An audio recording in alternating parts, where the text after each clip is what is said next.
अस्सलाम वालेकुम, this is Tayyaba and welcome back to my knitting channel. आज की वीडियो में हमने वी नेक गले की कटिंग सीखनी है और ये हमने कैलकुलेट करना सीखना है कि किस तरह से हम अपने वी नेक गले के स्टिचेस को अपनी जो गले की डेप्थ है उसके अंदर डिवाइड करेंगे। देखें, जो सबसे पहली चीज़ है वो ये है कि हमारे पास जो गले की चौड़ाई है वो एक ये चीज़ आ जाती है और ये देखें ये आ जाती है हमारे पास गले की डेप्थ और ये आ जाती है गले की स्लोप्स। ठीक है, अब आप ये देखें, ये जो हॉरिजॉन्टल लाइन है ये हमें स्टिचेस से मिलती है, जिसका मैंने आपको एक रफ़ सा एस्टिमेट बताया था कि आपके पास तीरे के जितने भी स्टिचेस हों उसको आप 4 पे डिवाइड कर लें तो ये एक एक हिस्सा एक कंधे का और 2 हिस्से गले के बन जाते हैं। सही, सपोज़ कि हमारे पास हैं ये 12-12 स्टिचेस, ये 12 हैं, ये 12 हैं और ये देख लें आप कि आपके पास 10 हैं, 11 हैं कि 12 ही हैं। तो और यहाँ तक हमने इन स्टिचेस को, इन 12 स्टिचेस को डिक्रीज़ ऐसे करना है कि हमारे पास जो गले की ये डेप्थ है वो कंप्लीट हो जाए। तो इसके लिए हमें चाहिए कि हमारे पास पर इंच रोज़ कितनी आ रही हैं। ठीक, अब जो मेरी गेज थी मेरे पास रोज़ आ रही थी 6 पर इंचेस। ठीक है, किसी के पास 7 भी हो सकती हैं, किसी के पास 5 भी हो सकती हैं, किसी के पास 8 भी हो सकती हैं। बस आपने इसको इस तरह से समझ के अपनी गेज और अपनी कैलकुलेशंस करनी है। मैं पूरी कोशिश करूँगी कि मैं आपको ये आसान तरीके से समझा सकूँ। ठीक, ये हमारे पास स्टिचेस हैं, ये हमारे पास रोज़ हैं। अब देखिए, हमने जब बैक बनाई थी तो मैंने आपसे कहा था कि आपने साथ साथ स्टिच मार्कर्स ऐड करने हैं, गले की कटिंग के बाद ना स्टिच मार्कर्स ऐड करने हैं। तो वो आप गिन सकते हैं कि आपके पास बैक के ये गले बाजू की कटिंग के बाद कितने स्टिचेस बने हैं, ये कितनी रोज़ बनी है, कटिंग के साथ साथ कितनी रोज़ बनी है। सब हो सकता है सपोज़ 50 है आपके पास रोज़, गले की बाजू की कटिंग शुरू करते साथ ही 50 हैं, यहाँ तक आपके पास रोज़ 50 हैं। तो इन 12 स्टिचेस को हमने इन 50 रोज़ के ऊपर डिवाइड करना है। मतलब ऐसे हमने इसको, इसके सेक्शंस ऐसे बनाने हैं कि 12 स्टिचेस जैसे ही हमारे पास कम हो तो हमारे पास ये 50 रोज़ कंप्लीट हो गई हों।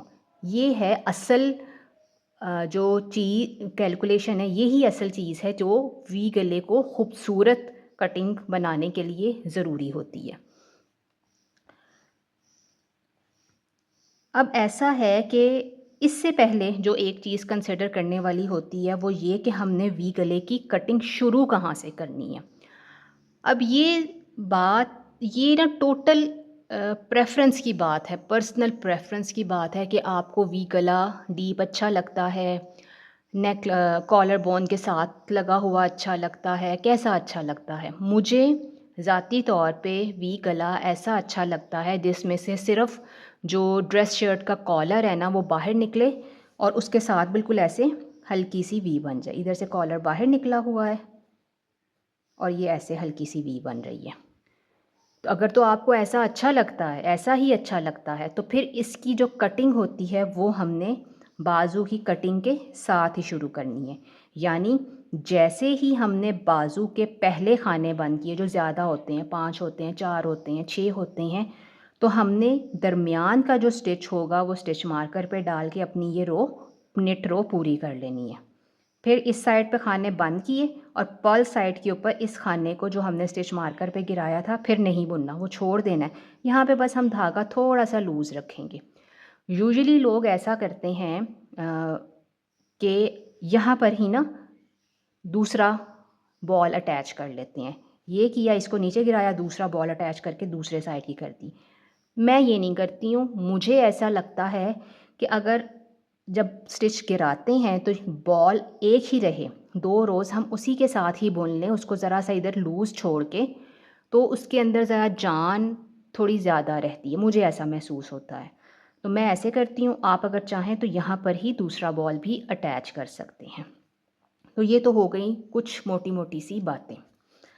अब आ जाते हैं हम असल मैथ्स के ऊपर कि असल मैथ्स इसका कैसे करना है। देखें, ये हमारे पास हैं 12 स्टिचेस जो हमने यहाँ पे भी डिक्रीज़ करने हैं और इस साइड पे भी डिक्रीज़ करने हैं,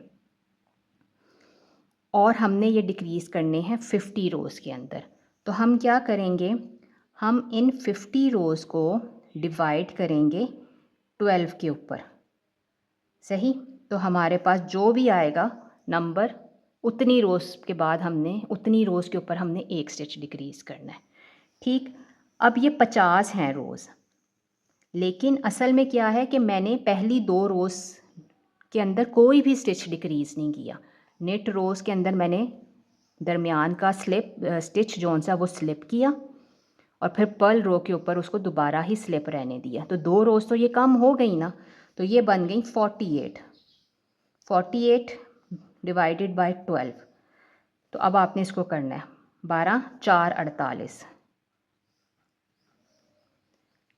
ये अगर तो आप बहुत खुशकिस्मत होंगे तो आपके पास ये इस तरह का मैथ्स आ जाएगा, मतलब एग्जैक्ट नंबर ऑफ़ रोज़ आ रही हैं आपके पास स्टिचेस के साथ।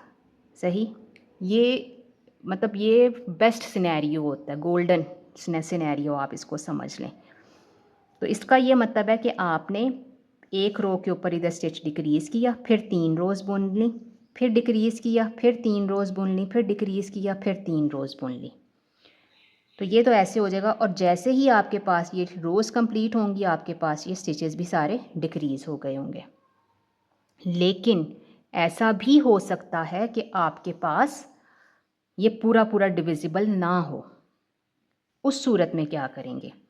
उस सूरत में देखें, मैं आपको एक दो चीज़ों की कैलकुलेशंस बताती हूँ। जैसे अंबर के पास है स्टिच काउंट 42 तीरे का, टोटल तीरा है उनके पास 42, जिसमें से मैं रख लेती हूँ 10 इधर, 10 इधर और 12 12 11 11 इधर गले के, 11 और 11।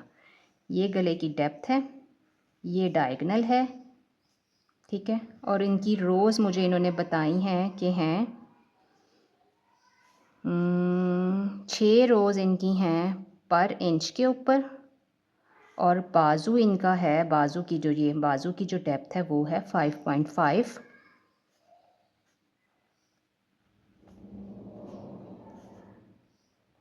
तो 33 रोज़ हैं इनके पास। ठीक, 33, आप इसको 34 कर लें या 32 कर लें, चलें 32 कर लेते हैं। 33 तो कोई आसानी के लिए हम ये कर लेते हैं।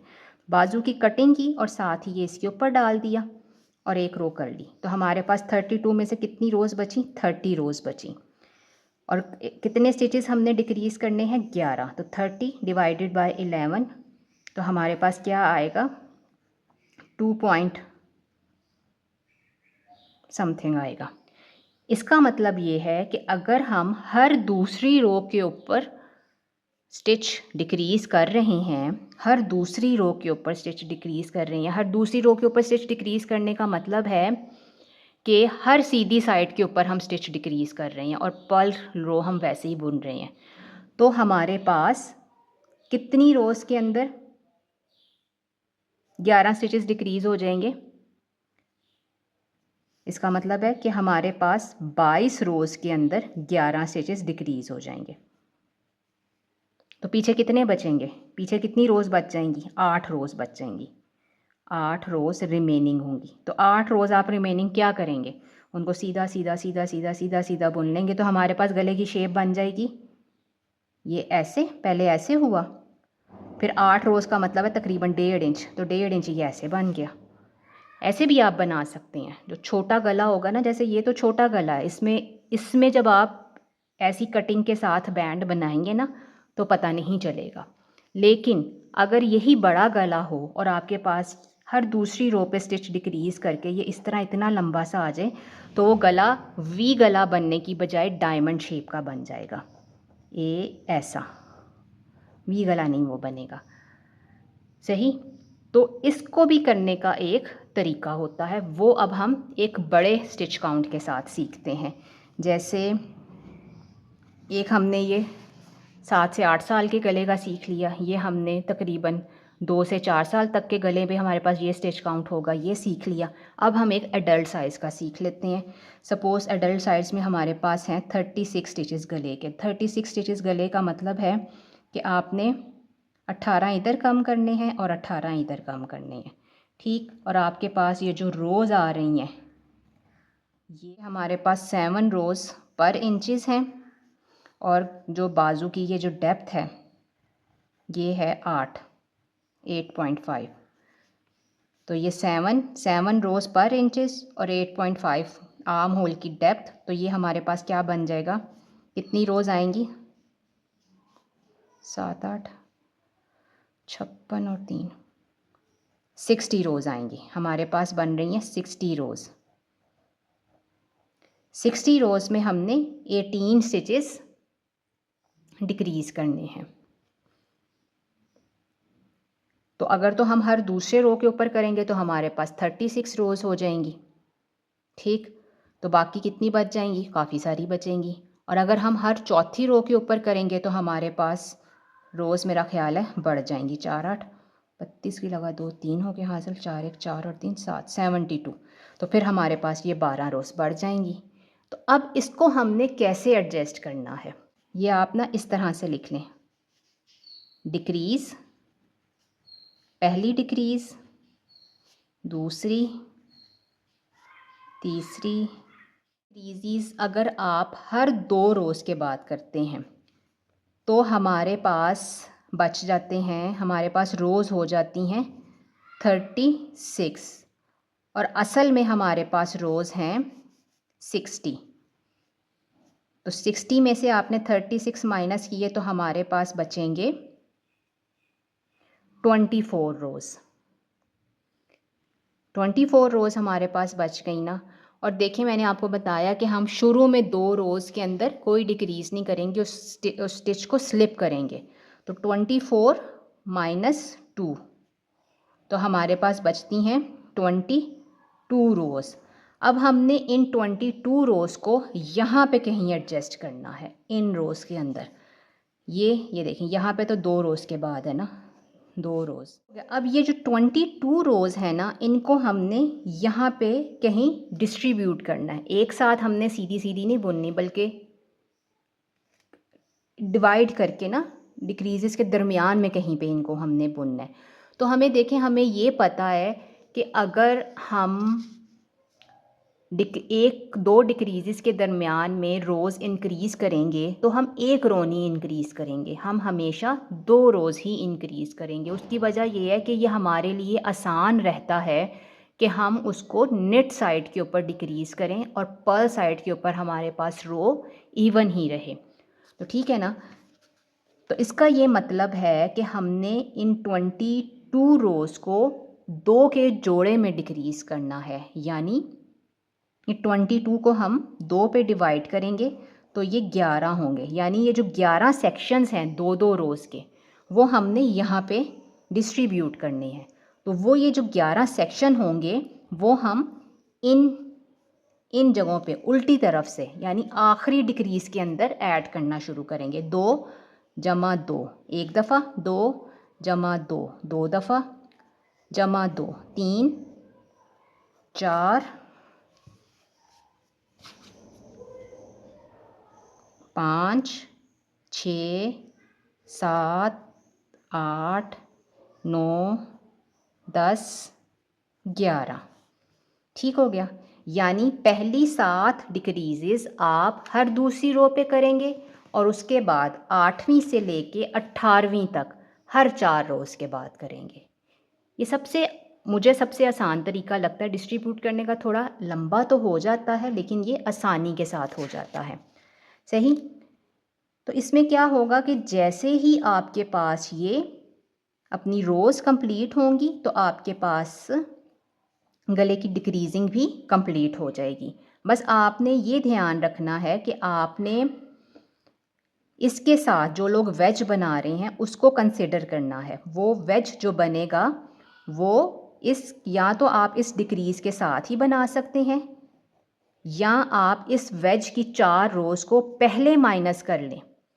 जैसे ये 60 रोज़ थी ना, इसमें से हमने 6 रोज़ माइनस करनी वेज की और 2 रोज़ हमने जो इनिशियली स्टिच ड्रॉप करना है उसकी, तो हमारे पास बच गई 52। तो आप इन 52 को डिवाइड कर लें 18 के ऊपर। आप ऐसे भी कर सकते हैं। तो इस तरह से ये हमारे पास डिक्रीज़ कंप्लीट हो। अब इसका ना एक जो रफ सा हिसाब हम लगाते हैं ना, जो मैंने over the period of time सीखा है, वो मैं अब आपको ना अपना जुगाड़ू तरीका बताती हूँ, जिसमें ये इतना सारा दिमाग नहीं खपाना पड़ता। जो जुगाड़ू तरीका है और समझें कि शॉर्टकट है, उससे आसानी के साथ हो जाता है। वो ये है कि देखें, आपके पास हैं 18 स्टिचेस, ठीक है ना। ये आपको पता है कि अगर आप हर दूसरी रो पे करते हैं तो आपके पास रोज़ बच जाती हैं, ठीक है ना। और अगर हर चौथी रो के ऊपर करते हैं तो रोज़ बढ़ जाती हैं। ये क्या कर देता है, उसको बचा देता है, आपके पास ये कम रहता है और 4 जौन सा होता है वो बढ़ा देता है। तो मैं इसका जुगाड़ू तरीका जो निकालती हूँ वो मैं ये निकालती हूँ कि 18 जितने भी आपके पास स्टिचेस हैं, 12 हैं तो आप उसको 6-6 का सेट बना लें। मेरे पास 18 है तो मैं क्या करती हूँ, 9-9 का सेट बना लेती हूँ, ठीक। और मुझे पता है कि मेरे पास कितनी रोज़ हैं, 60 रोज़ आ रही हैं। इसमें मैंने कोई माइनस नहीं की हुए हैं, वो अगर आपने माइनस करने चले, हम इसको माइनस करके 52 लिख लेते हैं कि 6 ऊपर की रोज़ वेज के लिए और 2 नीचे की रोज़ स्टिच ड्रॉप करने के लिए। तो ये 52 रोज़ आनी चाहिए। और ये मैंने 18 के 2 सेक्शंस बना लिए, 9 और 9 का सेक्शन। देखें, अगर 9 स्टिचेस में हर दूसरी रो के ऊपर डिक्रीज़ करती हूँ तो मेरे पास क्या आते हैं, 18 रोज़। और अगर 9 स्टिचेस में हर चौथी रो के ऊपर डिक्रीज़ करती हूँ तो मेरे पास आती हैं 9 4 36, 36 रोज़। तो मैं इन दोनों को प्लस करूँ, अगर मेरे पास 52 आ गया है तो ठीक है। 6 और 8 14 का लगा 4, एक हो गया हासिल, 3 और 1 4 और 1 5, मेरे पास 54 आ रही हैं, यानी मेरे पास 2 रोज़ ज़्यादा आ रही हैं। तो इसका मतलब है मैं 54 बन रही है ना, तो मैंने करनी है इनको 2 रोज़ को कम करना है। तो मैं क्या करूँगी, इसको 9 की बजाय 10 कर लूँगी,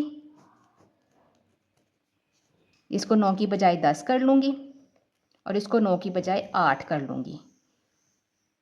2 10 ये 20 रोज़ हो गई और 4 8 32, ये 32 रोज़ हो गई। तो मेरे पास क्या आ गया, 52 आ गया। तो ये जुगाड़ू तरीका जो मैंने निकाला है ये वो है। हो सकता है ये बाय रूल ही ये ऐसा होता हो, लेकिन आप इसको अपनी आसानी के लिए इस तरह भी कर सकते हैं। जैसे सपोज़ आपके पास 12 स्टिचेस हैं तो आप उसको क्या करेंगे, आप उसके 6-6 के सेक्शंस कर लेंगे। 6 हर पहले 6 स्टिचेस आप हर दूसरी रो के ऊपर डिक्रीज़ कर लें तो आपके पास 12 रोज़ आ गई। और अगले 6 स्टिचेस आप हर चौथी रो के ऊपर डिक्रीज़ कर लें तो आपके पास 24 रोज़ आ गई, ठीक। तो 12 और 24 36, 36 रोज़। अगर आपके पास 6 रोज़ का है तो आपके पास ये डेप्थ बन जाएगी, ये गले की जो डेप्थ बनेगी ये बनेगी 6 इंचेस, जो कि एक तकरीबन 4-5 साल तक के बच्चे के गले का 6 इंच गला होता ही है। बैंड से पहले बैंड ऐड होगा तो वो 4 इंच का रह जाएगा, 4.5 इंच का रह जाएगा। तो ये इसका मैथ्स है। एक और बात जो डिक्रीजिंग करते वक्त कंसिडर करनी ज़रूरी है वो ये है कि आपने जब बैंड बाद में उठाना है ना, तो अपनी आसानी के लिए आपने जो डिक्रीज़ेस करनी है वो हमेशा एक स्टिच से पहले करनी है। यानी आपने आखिरी 2 स्टिचेस का जोटा नहीं लगाना, बल्कि आखिर का एक स्टिच हमेशा निट ही रहेगा और उससे पहले जो 2 स्टिचेस होंगे उसको आप जोटा लगाएंगे। इस सूरत में पहले 2 स्टिचेस, आखिर के जो 3 स्टिचेस होंगे उनमें पहले 2 स्टिचेस को जोटा लगाएंगे और एक उसको वैसे ही कर लेंगे। और इसमें आप शुरू में एक स्टिच को वैसे ही नेट करेंगे और अगले 2 को आप जोटा लगाएंगे। इससे क्या होता है कि आपके पास जो एज आता है ना वो स्मूथ आता है और आपके लिए स्टिचेस पिकअप करना आसान हो जाते हैं। अच्छा, अब कुछ लोग हैं आप में से जो चाह रहे हैं कि आपकी जो केबल है वो गले के साथ साथ रन करें, ऐसे। इसके लिए ज़रूरी है कि आप जो डिक्रीज़ करेंगे ना, वो अपने केबल से जो पहले के 2 पर्ल स्टिचेस हैं ना, उनसे पहले वाले नेट स्टिचेस के करेंगे। यानी आखिर के जो आपके पास केबल के 9 स्टिचेस होंगे ना, 2 पर्ल और 3 नेट, वो हमेशा वो वैसे ही रहेंगे और आपकी जो डिक्रीजिंग होगी ना, वो केबल के साथ-साथ ऐसे जाएगी। इसमें लेकिन एक आपको ये मसला आएगा कि जब आप केबल कंटिन्यू करेंगे ना अपने डिक्रीजिंग के बाद, तो ये आपके पास जो केबल बनती जाएगी आखिर की, वो आपको थोड़ा-सा कर्वी सा एज देगी। ज़ाहिर है केबल का ट्विस्ट आ रहा होगा ना, तो वो स्मूथ एज नहीं आएगा। अगर आप उसके इर्द-गिर्द अपने स्टिचेस उठा सकते हैं आसानी से, फिर तो कोई मसला नहीं है, फिर तो कोई इशू नहीं है। लेकिन अगर आपको लगता है कि वो आपके लिए मुश्किल हो सकता है, तो फिर आपको क्या करना है कि आपने अपनी जो केबल के 6 स्टिचेस हैं ना, उनको आप 5 कर लें और जो केबल का आखिरी छठा स्टिच होगा ना, उसको आप पर्ल स्टिच कर लें। तो ये फिर आपके लिए बाद में स्टिचेस पिकअप करने आसान हो जाएंगे और ये ऐसे ही आपकी केबल शोल्डर तक वी नेक के गले के साथ साथ जाएगी। ऐसा है कि आपने इस साइड के ऊपर, गले की इस साइड के ऊपर आपने नेट 2 टुगेदर से डिक्रीज़ करना है और इस साइड के ऊपर एस एस के से डिक्रीज़ करना है। एस एस के की डिक्रीज़ ना लेफ़्ट साइड के ऊपर लीन करती है। एस एस के की हाँ लेफ़्ट साइड पे लीन करती है, नेट 2 टुगेदर की राइट साइड के ऊपर लीन करती है। तो इन डिक्रीज़ेस का मकसद ये होता है कि ये फिर सामने ऊपर नज़र नहीं आती, ऊपर की तरफ डिक्रीजेस नज़र नहीं आएंगी। अगर आप चाहते हैं कि एक इवन सी लाइन नज़र आए ऊपर आपको आपके गले के साथ साथ रन होती हुई, तो फिर आप इस साइड पे एस एस के करेंगे और इस साइड पे नेट 2 टुगेदर करेंगे। मैं ये प्रेफर करती हूँ कि मेरी लाइन ना नज़र आए, वो स्मूथ सा एज जो और कोई उसके अंदर डिक्रीजेस जो हैं वो इनविजिबल ही रहें। मुझे उम्मीद है कि मैंने ये सारी चीज़ें इसमें लेक्चर में थोड़ा लंबा हो गया है, लेकिन इंशाल्लाह इसमें सब चीज़ें कवर हो गई होंगी। अगर तो कोई आपकी क्वेरीज़, कोई क्वेश्चन या कोई चीज़ जो आपके लिए कंफ्यूजिंग है, जो रह गई है, तो वो आप मुझसे पूछ सकते हैं। मुझे उम्मीद है कि आज की वीडियो आपके लिए फ़ायदेमंद साबित होगी। नेक्स्ट वीडियो तक अल्लाह हाफ़िज़।